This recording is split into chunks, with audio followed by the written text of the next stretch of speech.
오늘부터 새로운 성경을 시작합니다. 읽을까요? 고린도전서 강의 총론. 네, 오늘은 총론만 합니다. 서원을 읽을까요? 성경에서 소개되는 교회 중 그리고 기독교 역사 가운데 고린도 교회만큼 많은 문제가 동시에 발생한 예를 찾을 수 없습니다. 10가지 문제를 고린도전서라는 편지로 복음적인 해결과 치유를 한 예도 놀라운 일입니다. 치료약이 발달하면 예방 백신이 만들어집니다. 고린도전서를 통해 교회 문제 예방 신학이 된다면 반전의 은혜입니다. 아멘.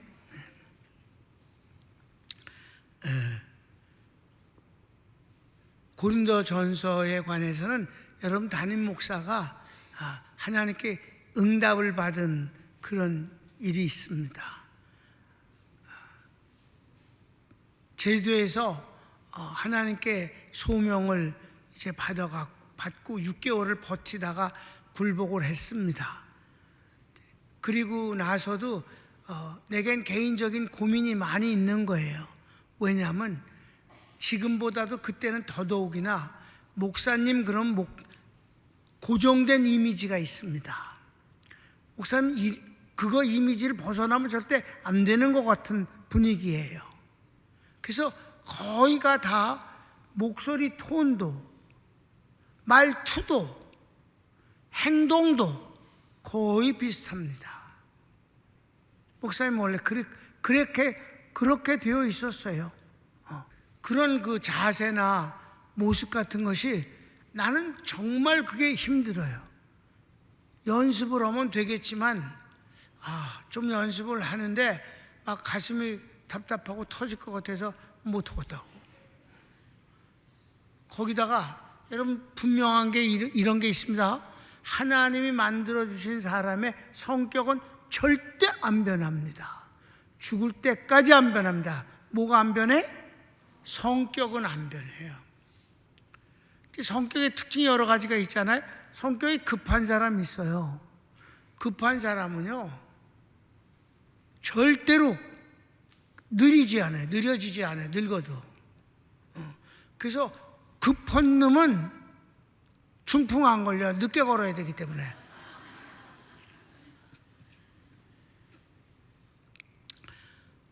말이 많은 사람은 죽을 때도 말이 많어.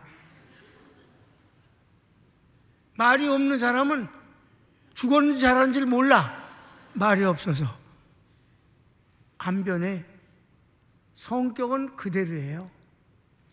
그러면 뭐는 변하느냐? 생각은 막 변해요. 생각은 어디로부터 출발하는지 아세요? 마음에서부터 생각이 나와요. 마음 속에, 영 속에 성령과 하나님의 말씀이 들어차 있는 사람은 어떤 반응이 사람에게 오면 거기서 생각이 떠올라요. 그게 복음적인 생각이고 지혜입니다. 도둑놈이라고 하죠. 도둑놈 마음속에 도둑질할 마음이 항상 있잖아요. 그럼 도둑질할 마음이 있는데 어떤 것이 이렇게 눈에 보인다 그러면 거기서부터 생각이 떠오르는 건 어떻게 하면 저걸 도둑질할까? 이런 생각이 떠오르게 되는 거예요. 마음이 중요한 거죠. 근데 사람은 뭐라 그러냐? 지금 생각을 하고 있는 그 생각이 그 사람이에요. 배가 고프면 밥 먹을 생각하잖아. 그러니까 지금 그 사람 밥 먹고 싶은 게 그 사람이야. 그러니까 이 성격은 안 변하고 이건 이제 그 생각과 마음은 이제 얼마든지 바뀔 수가 있는 거예요. 근데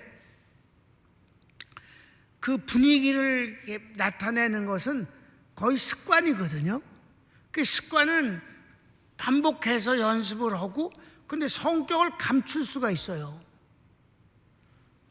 성격은 안 변하는데 뭘 할 수 있다고? 감출 수가 있어. 감출 수 있는 능력이 짐승은 못 갖추는데 사람은 감춰요.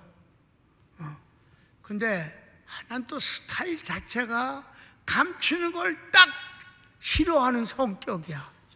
성격 중에 하나가 뭐냐? 거짓말이나 감추는 건 딱 질색이야. 그러니까 그걸 말을 해야 돼. 그러니까 그것도 참 곤란하고. 그래서요, 고민을 많이 했어요. 신학교 다니면서도. 이거 이렇게 하다가 이 성격 때문에 주의 일을 망치면 어떡하는가, 목회라다 망치면 어떡하는가, 그런 게 걱정이 많이 되는 거예요. 난 성공이라는 단어를 아예 그냥 복음에는 성공이라는 단어가 없어요. 망하지 않으면 되는 거예요. 그러니까 이 성격 때문에 망하면 어떡하는가, 그런 걱정을 하게 되더라니까요. 성격 때문에. 왜냐면 말을 직설적으로 하지. 그래서 기도하는데, 신학교 다니는 때인데 언제인지 지금 기억은 안 나는데, 한번 그것 때문에 또 기도를 하고 있는데, 하나님 환상을 보여주신데, 그런 환상은 10년에 한번 볼까 말까 하는 그런 거거든요. 근데 성경이 이렇게 딱 나타나는데, 여기 뭐라고 써 있어요? 성경전서라고 써 있잖아요. 근데 내게 보여지는 성경은 고린도전서라고 써 있어. 왜 성경에 고린도전서라고 써 있지? 그땐 깊이 생각을 못했어요. 그냥 그게 보였으니까. 내가 보고 싶어서가 아니잖아. 그냥 보였을 뿐이야. 고린도전서라고 써 있지? 그러고 그냥 끝냈는데, 그게 이제 그런 거는 평생 안 잊어먹어지거든. 여러분, 꿈도 성령에 의해서 꾸는 꿈은 평생 안 잊어먹어요. 그러니까 그게 자꾸 떠오르니까, 그게 왜 떠올랐을까 하고 이렇게 묵상도 하고 해보니까, 그때 기도를 성격 때문에 그 걱정을 했을 때 그 환상을 보여주신 고린도전서에 무슨 해법이 있나 보다. 이래서 고린도전서를 들고 팠습니다. 열심히 공부를 했어요. 진짜 문제가 많은 교회더라고요. 그래서 그 공부를 하면서 거의 고린도전서를 막 외우다시피, 거의 진짜 다 외우다시피 했어요. 그러니까 정립이 됐다고. 그리고 이 편지 한 장으로 고린도 교회 10가지 문제가 한꺼번에 해결됐다는 게 더 기적이거든. 만들어진 것도 참 문제지만 한꺼번에 해결되는 건 거의 있을 수 없는 일인데 한꺼번에 해결이 됐단 말이에요.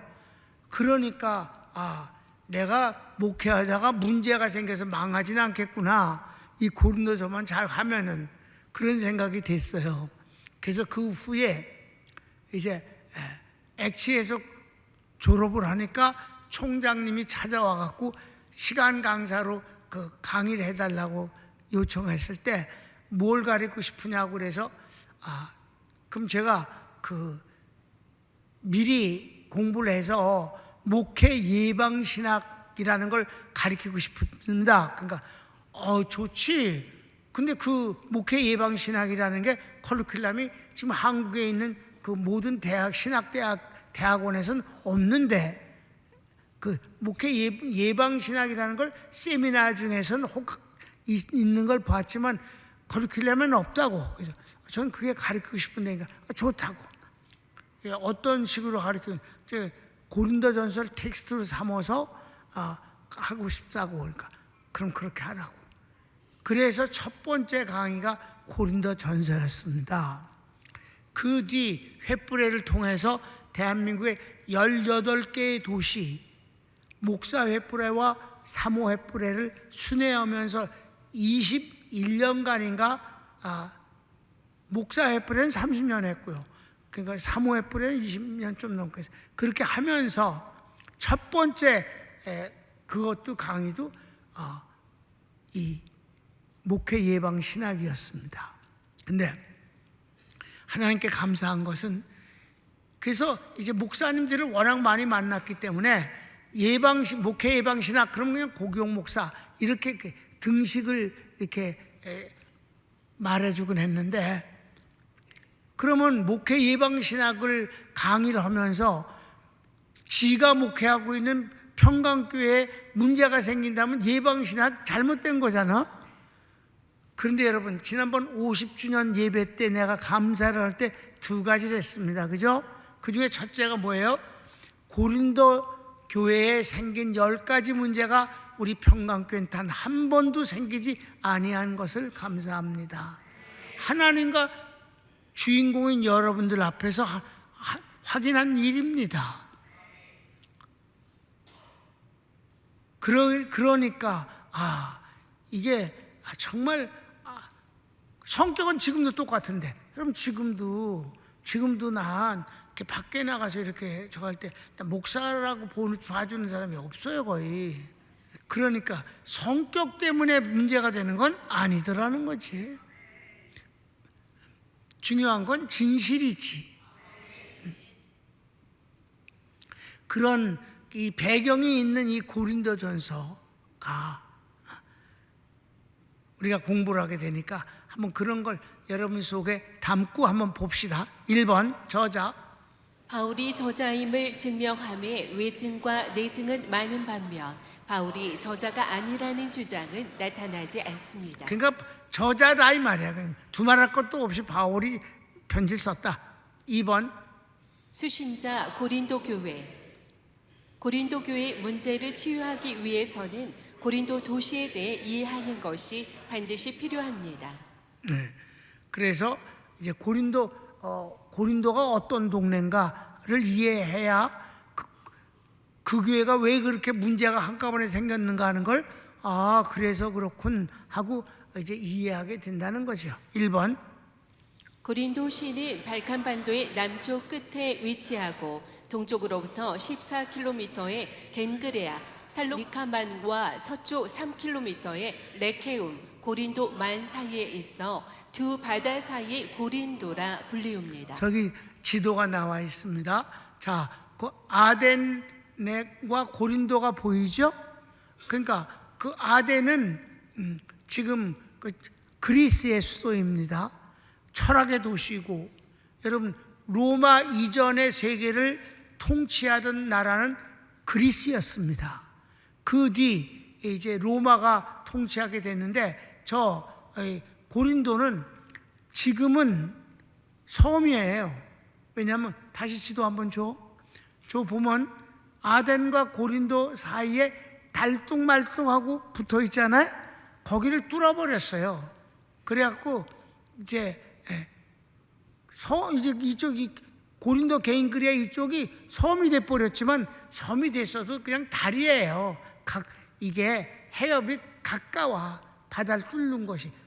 글로 댕겨야 배가 돌아다니지 않고 아주 지름길로 좋잖아요. 그래서 양쪽 바다 사이에 고린도가 있었다. 그런 위치입니다. 그러니까 어떻겠어요? 이 고린도가 얼마나 발달했겠어요. 자, 그래서 이런 봅시다. 지리적 장점은 교통, 상업, 정치의 중심지가 되었습니다. 예, 그랬습니다. 그러니까 정치, 경제, 군사 모든 면에서 아주 중심이 되는 건 당연하다 이 말입니다. 그러니까 자, 얼마 전에 그리스가 세계를 통치했었는데 이 고린도 이게 아주 굉장히 좋은 역할을 했단 말이에요. 세계를 통치하면서 거기서부터 배가 출발하고 막 모든 것이. 그러니까 어떻게 됐어요? 로마가 신경을 썼다고. 저것들이 다시 지랄하면 어떡한가 이래갖고. 2번 로마가 세계를 다스릴 때 고린도시를 시기해 BC 146년 문미우스에 의해 파괴되고 시민은 노예로 팔려가 100년간 폐해로 방치됩니다. 완전 폐해가 돼버렸어요. 로마가 그렇게 했어요. 그랬는데 BC 46년 시저가 고린도를 식민도시로 재건합니다. 시저는 자신 있었어요. 그러니까 우리가 세계를 제패했는데 고린도 그걸 갖고 무슨 신경 써? 우리가 그걸 더 활용하면 되지. 이래갖고 갑자기 재건하게 된 거였어요. 꼭 100년 만에 46년. 그러니까 여러분 바울이 이 고린도에 간 때가 10년뿐이 안 됐단 말이에요. 재건된 지 10년뿐이 안 됐는데 그럼 어떻게 해서 어제 이사 온 거나 비슷하잖아. 그래 안 그래요? 그래, 그런 분위기입니다. 그래서 읽읍시다. 급속히 성장한 고린도시는 아가야의 수도가 됩니다. 금방 아가야 지역에 이쪽 그 위 아래가 다 아가야라고 하는 건데 거기를 그 아가야 전체의 수도가 금방 돼버렸어요. 고린도가. 그래서 3번 인위적으로 그것도 급속히 발전시키기 위해 로마는 노예들, 전쟁 포로, 죄수 등으로 주민을 채웁니다. 한 예로 로마에 살던 유대인들도 추방되어 고린도에 왔습니다. 갑자기 도시를 만들려니까 사람이 필요하니까 세계를 제패하고 있는 이 로마에서는 전쟁 포로, 죄수들, 또 노예들, 쓸데없는 노예들 이런 그런 들을 다 모아갖고 만들었어요. 한 예로 로마에 살고 있는 이방인들, 외국인들을 다 추방해서 고린도로 보냈습니다. 그 중에 유대인들도 많이 추방당했는데 그 중에 우리가 잘 알고 있는 브리스길라 부부가 추방된 걸 볼 수가 있습니다. 18장 이후에 바울이 아덴을 떠나 고린도에 이르러 아굴라라 하는 본도에서 난 유대인 하나를 만나니 클라우디오가 모든 유대인을 하여 로마에서 떠나라 한 고로 그가 그 안에 브리스길라와 함께 이달리아로부터 새로 온지라 바울이 그들에게 감해 업이 같음으로 함께 거하여 일을 하니 그 업은 장막을 만드는 것이더라. 아멘. 로마에서 고린도로 추방당했다.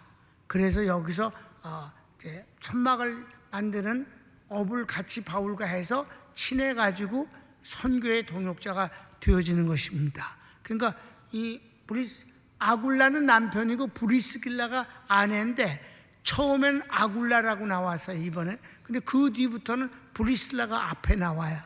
더 중요한 역할을 하는 사람이 앞에 나오는 거예요. 아무튼 이 사람 에베소에도 교회 집이 있는데 거기를 교회로 했죠. 고린도에 와서도 이제 로마에도 이 사람은 집이 있어서 거기를 교회로 만들었다니까. 개인이라도 사람마다 다른 거야. 이렇게. 그래서 브리스라 아굴라는 정말 능력 있는 사람이다. 어딜 가든지 그 집을 소유하고 그 집을 또 교회로 들여졌었으니까 그런 일이 있었습니다. 그래서 그 뒤 분위기가 가까운 헬라와 비교됩니다. 철학적 사고보다는 감성과 육체적 쾌락이 주도합니다. 예로 로마 겁두 경기가 헬라의 여러 도시 중 최초로 도입됩니다. 당시 고린도인 같다는 말은 욕설이었습니다. 바울도 고린도에서 처음에는 두려웠다 했습니다. 네. 바울이 아덴을 떠나서 고린도에 가서 도착해갖고는 쫄았어. 분위기가 어떻는지 잘 모르지만 하여튼 쫄았던 건 사실이에요. 성경에 그렇게 자기가 고백해요. 읽어봅시다. 내가 너희 가운데 거할 때 약하며 두려워하며 심히 떨었노라. 아니, 분위기가 아주 더러웠어. 지금도 여러분 고린도에 가보면요, 바다가 보이는 아주 높은 곳에 전망이 아주 좋은 곳에 멋진 그 석조 건물이 서해져 있어요. 무슨 막 궁 같아, 커. 그래서 저게 뭐냐? 그게 바로 사랑의 여신전입니다. 사랑의 여신을 그들이 섬기는데 사랑의 여신이 누구냐? 창녀입니다. 그때 당시 3천여 명의 창녀가 그 사랑의 여신전에 살아요. 그 창녀를 찾아가는 일이 그 사랑의 여신을 섬기는 일이야. 신앙인지 예병인지 뭐 잘 모르겠어. 하여튼간에 그 정도가 고린도를 이해할 수 있는 분위기다. 이해하셨습니까? 그러니까 다른 지역에서 사람과 이렇게 사람이 못돼 먹었다 뭐 이렇게 좀 거시기 같다 그럴 땐 고린도 사람 같아 저 새끼 이렇게 말하면 그게 욕이다 이 말이지. 그 정도였다. 그래서 4번 고린도 교회가 이 같은 분위기와 세속적 문화의 영향을 피할 수 없는 것이 현실입니다. 복음과 성령의 능력이 저들의 마음과 생각을 이끌 때는 문제가 없었으나 인본주의가 들어오자 즉시 문제들이 생기고 크게 번성한 것입니다. 그렇습니다. 여기서 여러분에게 내가 자주 얘기하는 것 있잖아요. 그게 뭐예요? 거짓과 진실이 누가 이기냐? 센 놈이 이긴다. 악과 선이 싸워서 누가 이기냐? 센 놈이 이긴다. 이 고린도의 이 더러운 그 세속적인 분위기와 하나님의 말씀과 성령 사이에서 당연히 센 것이 이긴다. 바울이 목회를 할 때는 아주 멋진 교회로 잘 성장해서 좋았었는데 아볼로라는 인간이 가갖고 인본주의로 쳐대니까 금방 10가지 문제가 생겨서 아볼로는 도망가듯이 에베소로 다시 와서 다시는 안 간다고 방방 뛰면서 연병을 하더라 이 말이에요. 바울이 가라고 여러 번 권면해도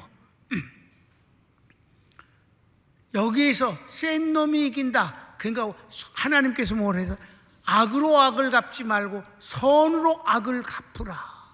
선으로 악을 갚으니 선으로 악을 이기라.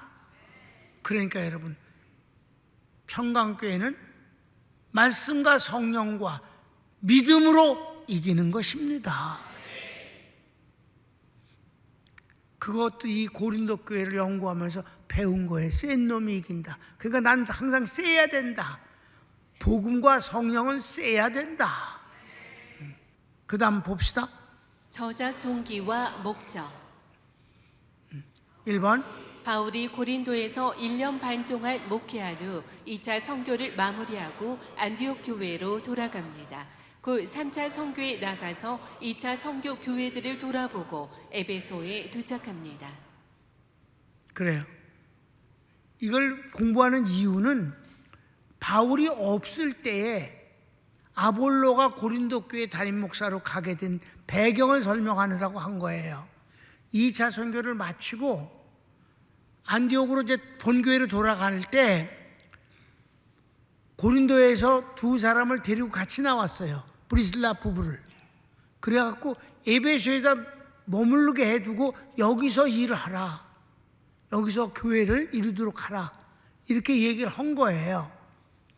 그래서 거기서 집을 사고 그 집을 교회로 만들어서 이제 복음을 전하고 목회를 시작한 거지요. 그럴 때 바울은 안디옥 교회로 돌아왔다가 얼마 쉬지도 않고 곧바로 3차 선교를 시작한 겁니다. 2차 선교의 교회들을 돌아보고 에베소에 들어가게 됐어요. 그러니까 그 기간에 있었던 일이 아볼로가 고린도 교회로 가게 됐다는 그런 배경 설명이었시다. 성경을 읽을까요? 바울은 더 여러 날 유하다가 형제들을 작별하고 배 타고 수리아로 떠나갈새 브리스길라와 아굴라도 함께 하더라. 바울이 일찍 서원이 있으므로 갱그레아에서 머리를 깎았더라. 에베소에 와서 저희를 거기 머물러 두고 자기는 회당에 들어가서 유대인들과 변론하니 여러 사람이 더 오래 있기를 정하되 허락지 아니하고 작별하여 가로되 만일 하나님의 뜻이면 너희에게 돌아오리라 하고 배를 타고 에베소를 떠나 가이사랴에서 상륙하여 올라가 교회 안부를 물은 후에 안디옥으로 내려가서 얼마 있다가 떠나 갈라디아와 부르기아 땅을 차례로 다니며 모든 제자를 굳게 하니라. 이해되셨죠? 2차 선교가 끝나갖고 본교회 안디옥 교회 가서 얼마 오래 있지 아니하고 얼마 있다가 곧바로 출발해서 3차 선교를 시작할 때 2차 선교의 교회들을 돌아보면서 에베소로 가게 됐다는 거예요. 그럼 그 다음 거를 볼까요? 바울이 2차 선교 귀국길에 고린도에서 함께 선교하던 브리스길라 부부를 에베소에 머물게 하고 떠났습니다. 이때 에베소에는 12명쯤 되는 성도가 있었고 그들의 지도자는 아볼로였습니다. 예, 이건 이미 설명을 했기 때문에 성경을 읽지 않습니다. 자, 3번. 아볼로는 알렉산드리아 학파에 속했기에 구약 성경에 해박한 지식의 사람입니다. 그러니까 이 에베소에 한 사람이 있는데 이 사람이 한 12명을 데리고 성경을 가르치고 있었어요. 뭐 교회라고 할 수는 없고 뭐 하여튼 그런 정도에서. 그런데 그 보니까 막 열심히 막 말을 잘해. 근데 보니까 알렉산드리아 학파의 바로 이 신학 교수와 같은 사람이에요. 그 알렉산드리아 학파를 잠깐 설명을 할게요. 알렉산드리아는 아프리카에 있는 도시입니다. 근데 유대인들이 거기 가서 이제 살면서 유대어는 아무도 안 쓰니까, 그때 로마 시대 때에도 로마가 세계 공통어를 뭐를 썼을까요? 헬라어를 썼습니다. 지금의 영어보다 더 강력합니다. 모두 헬라어를 쓰는 거예요, 세계가. 그러니까 구약 성경을 가지고 다른 사람들도 좀 믿게 하고 하나님을 믿게 하고 싶은데 성경이 히브리어로 돼 있으니까 못 읽잖아. 그러니까 이 알렉산드리아에서 70여 명이 모여서 구약 성경을 헬라어로 번역했습니다. 그걸 가리켜서 지금도 70인역이라고 해서 구약 성경을 주해하는데 가장 근거의 성경을 그걸 쓰고 있습니다. 그러니까 구약 성경을 설명하면서 헬라어를 쓰는 이유는 가능한 것은 70인역이 있기 때문에 그게 가능한 겁니다. 아셨습니까? 난 뭐 자주 안 하지만 그래도 혹시 필요해서 구약 성경을 뭘 설명할 때 히브리어를 안 하고 헬라어가 더 친숙하니까 헬라어를 갖고 설명을 하게 되는 건 70인역 때문이다. 70인역이 좀 쉽게, 그리고 이렇게 분위기가 이렇게 잘 이해되게 번역이 돼 있어요, 헬라어로. 그 헬라어로 성경을 만든 것이 알렉산드리아 학파인데 거기에 속한 사람이 아볼로다. 그러니까 그 사람이 어떻게 했어요? 구약에 아주 해박한 지식을 가졌겠지? 자, 그를 설명해 봅시다. 뿐만 아니라 언어의 능력에 있어 웅변가이기도 해 말로 사람을 설득하고 제압할 수 있습니다. 아주 말을 잘해. 지식만 있는 게 아니라 말을 잘하고 웅변가적이라서 사람들을 말로 제압하고 설득하는 힘이 대단하다 이 말이에요. 그래서 성경을 읽을까? 알렉산드리아에서 난 아볼로라 하는 유대인이 에베소에 이르니 이 사람은 학문이 많고 성경에 능한 자라. 그가 일찍 주의 도를 배워 열심으로 예수에 관한 것을 자세히 말하여 가르치나 요한의 세례만 알 따름이라. 그러니까 예수님을 몰라. 요한의 세례까지만 알고 있었다. 왜냐면 요한의 세례까지는 뭐예요? 구약이거든. 그러니까 이 사람은 구약에서 앞으로 더 나가는 것을 아마 본능적으로 싫어했던 것 같아. 자기가 그 알렉산드리아 학파라는 그런 점에서. 그러니까 브리스길라 부부가 데려다가 복음을 많이 가르쳤는데 듣는 척만 한 것 같아, 인간이. 어떻든 간에. 자, 4번. 바울이 3차 선교에서 에베소에 도착하기 전 브리스길라 부부는 아볼로에게 복음을 깊이 있게 가르칩니다. 이때 고린도 교회는 지도자가 없어 간절히 바라던 차에 아볼로도 원하여 브리스길라 부부는 고린도 교회에 아볼로를 지도자로 추천하여 보냅니다. 네, 편지와 함께 이를 보내는 거예요. 이분이 이렇게 훌륭한 분이니까 여러분의 지도자로서 아주 충분하다고 생각합니다. 아마 바울 같았으면 안 보냈을 수도 있어.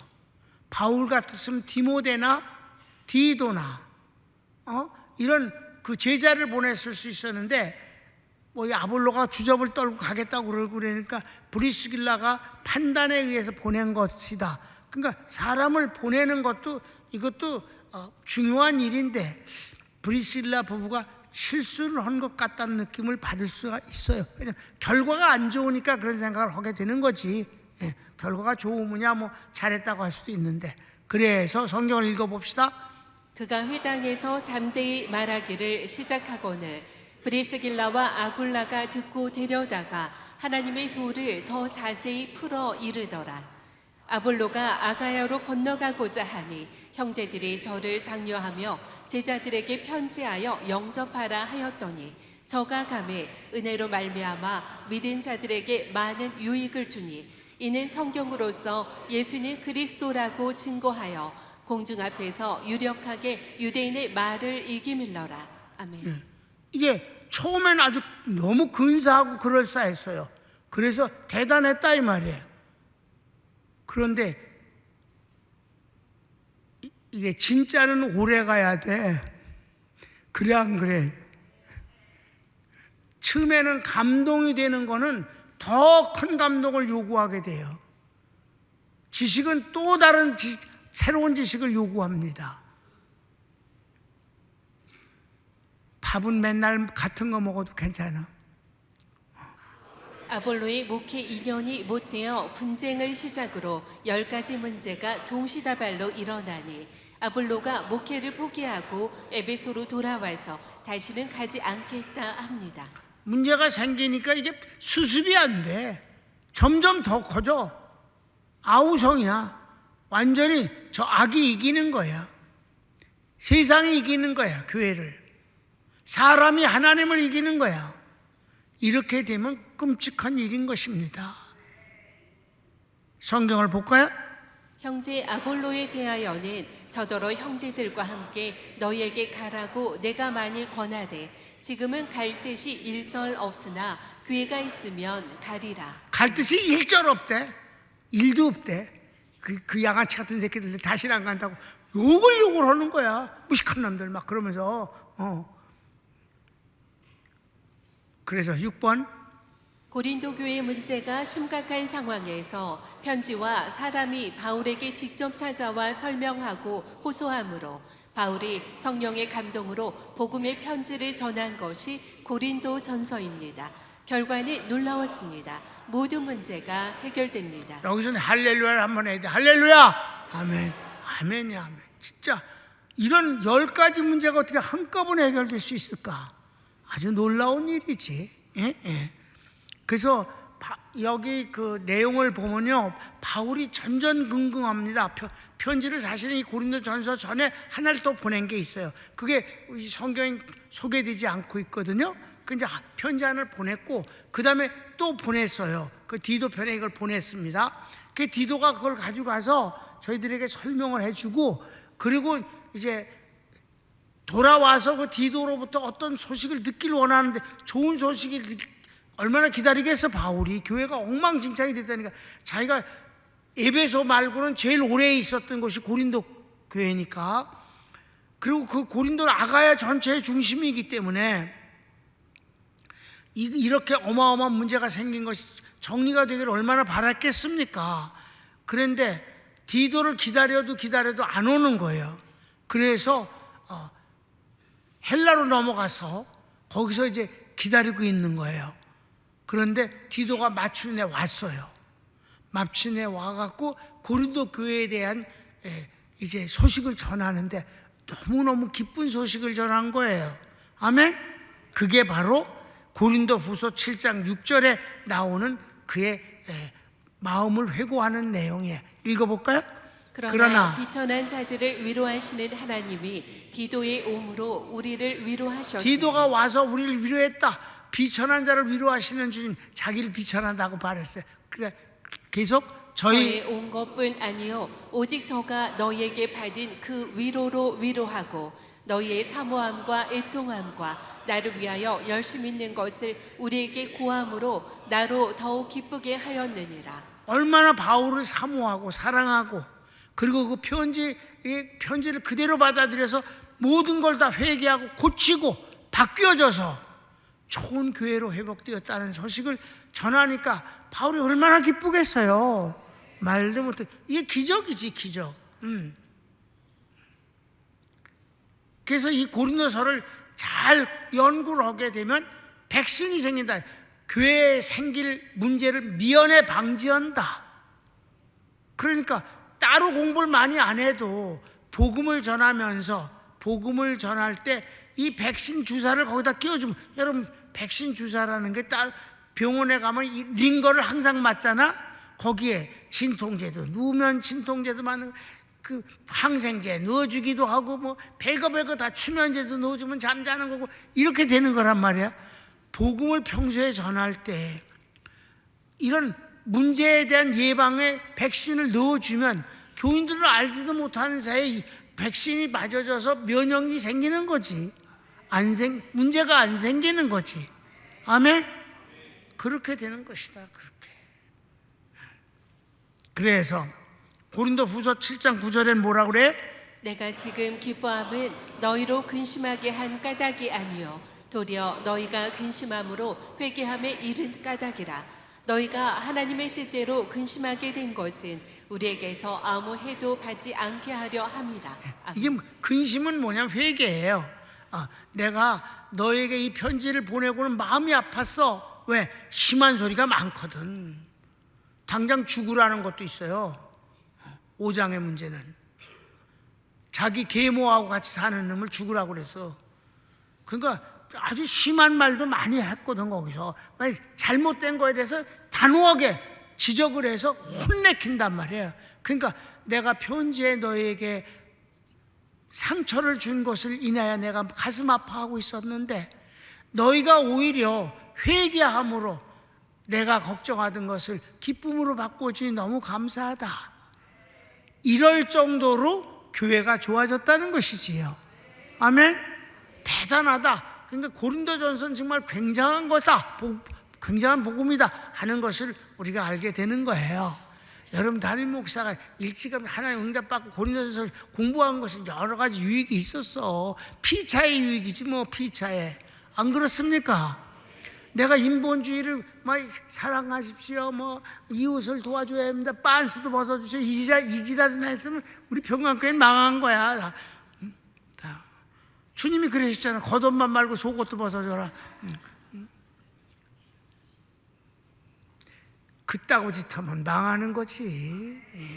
그게 인본주의는 뭐 평등이니 뭐 이웃 사랑이니 이런 개뿔 같은 걸로 다 채우려고 들잖아. 4번 장소와 연대. 장소는 에베소입니다. 에베소야. 에베소에서 4년 가까이 목회하면서 그 소리를 듣고 편지를 보낸 것은 당연한 거지 뭐. 성경 읽을까?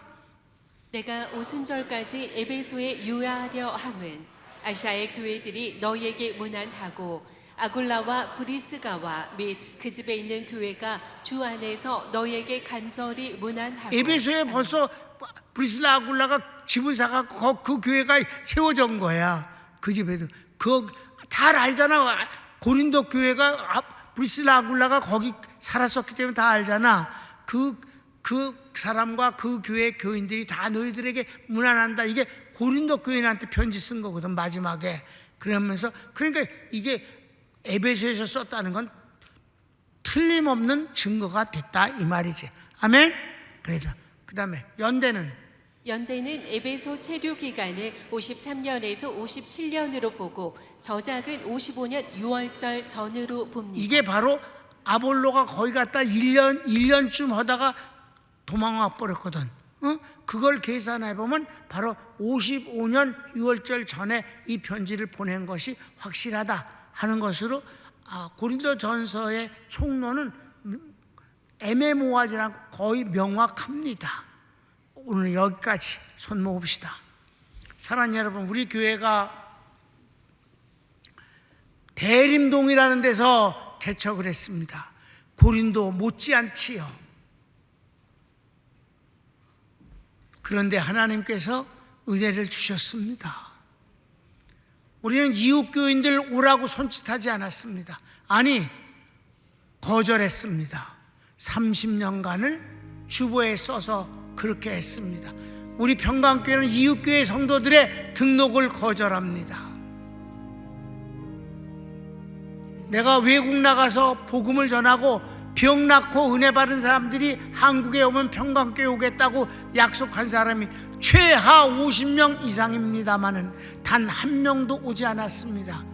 놀랍게도 그들이 안 온 이유가 대림동이라는 것 때문이랍니다. 여러분, 나는 우리 교회가 장차 주님 앞에 천국 갔을 때 교회적인 상을 분명히 받을 수 있다고 믿습니다. 여러분, 우리 교회는 정말 세계적인 명품 교회가 되었음을 자신 있게 말합니다. 그 중에 하나님께서 증명시켜 주신 것이 3년 동안, 아니 오늘날까지 그 더러운 바이러스가 확진자가 되어서 병든 사람이 한 명도 없다는 것이 증거올시다. 그리고 앞으로 공부하겠습니다만 이 10가지 문제가 우리 교회에선 한 가지도 생기지 아니하였음을 50주년 기념 예배 때 담임 목사가 말했습니다. 하나님 앞과 성도들 앞에서 거짓말하겠습니까? 여러분, 오늘 기도는 교회를 인하여 여러분이 복 있음을 한번 기도하는 것이 어떻겠습니까? 하나님, 우리 교회를 축복해 주셔서 감사합니다. 성령의 교회, 복음의 교회가 되게 하심을 감사합니다. 다 같이 주여 부르기도 합니다. 주여.